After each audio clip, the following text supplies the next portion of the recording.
welcome back to Gramac Talks. Today I want to talk about something deeply personal: independence and advocacy. Because independence is not what people think it is. Sometimes independence does not mean doing everything alone. Sometimes it means having the courage to live fully, even when you need help. In the realm of independence, advocacy becomes a symphony of voices, echoing dignity, equality, and the right to chart our own course. And in claiming our independence, we discover the strength to uplift others. As a person living with a CP, I need assistance with daily tasks. Things like getting dressed in the morning, eating, showering, transferring from bed to wheelchair, sometimes moving from the wheelchair to the bathroom or shower chair. Now, growing up, my parents were the ones who helped me with these everyday needs. I knew that I had to step out, a nurse or a caregiver would come to assist me. And I remember one nurse who was particularly special to me because she became part of our story.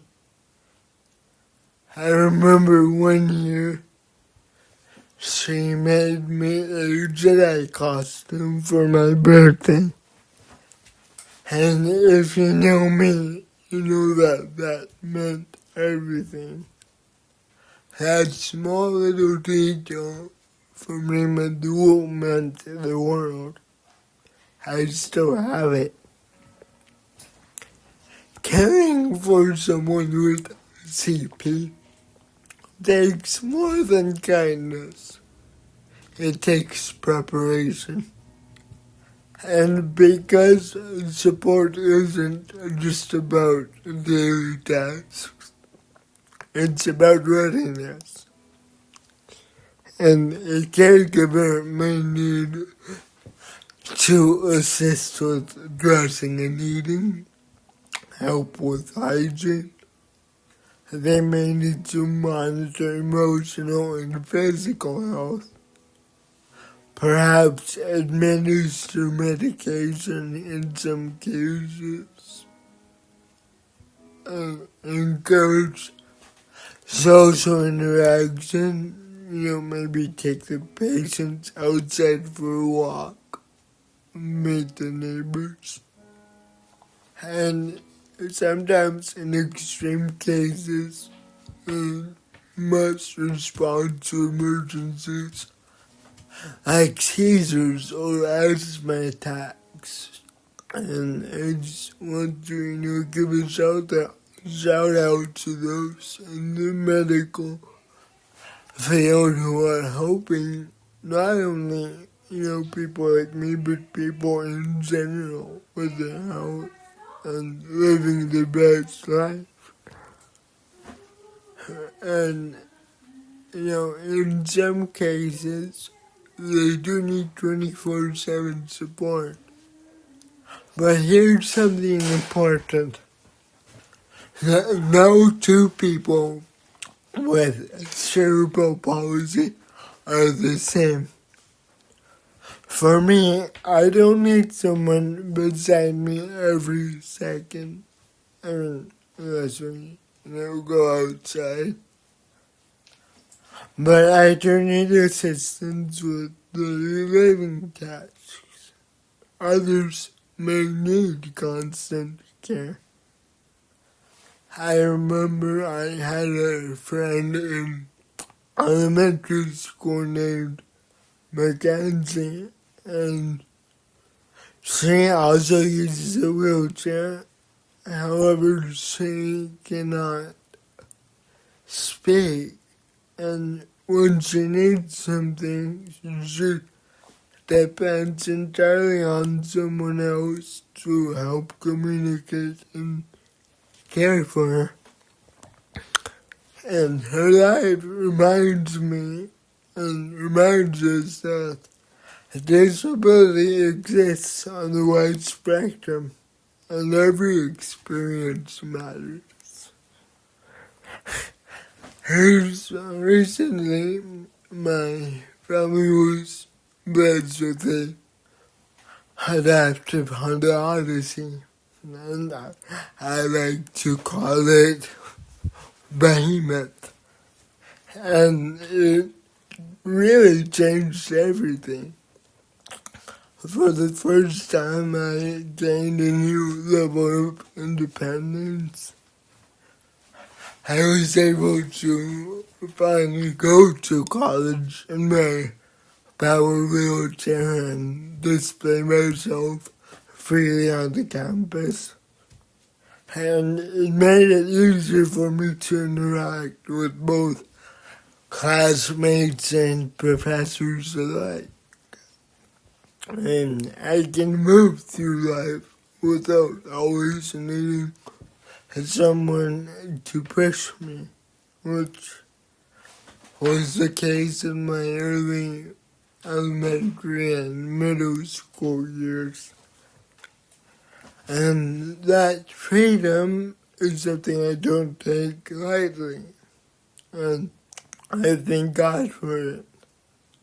Because independence isn't just physical, it's a mindset, and it's the determination to live every day with purpose. And that's where advocacy comes in. And advocacy isn't, just something I support, and it's a part of who I am.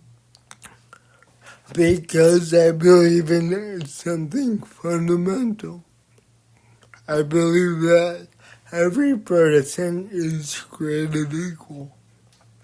And as it's written in the Declaration of Independence, we hold these truths to be self-evident, that all men are created equal, that they are endowed by their Creator with certain unalienable rights, that among these are life, liberty, and the pursuit of happiness. And that includes people with disabilities. See, independence isn't about proving strength. Rather, it's about claiming dignity. And advocacy isn't about speaking louder. Right, it's about making sure that every voice is heard. My journey has been one of growth, learning to adapt to circumstances, learning to speak and enunciate my words better, learning to live beyond limitation. And this journey is far from over, because independence evolves and advocacy never ends. It's a call to build a world that sees beyond disability and recognizes humanity first. So, today, I invite you to reflect. Where are you growing in independence? Where can you advocate for someone else? Because every step forward creates space for someone behind you. And together, we build a more compassionate world.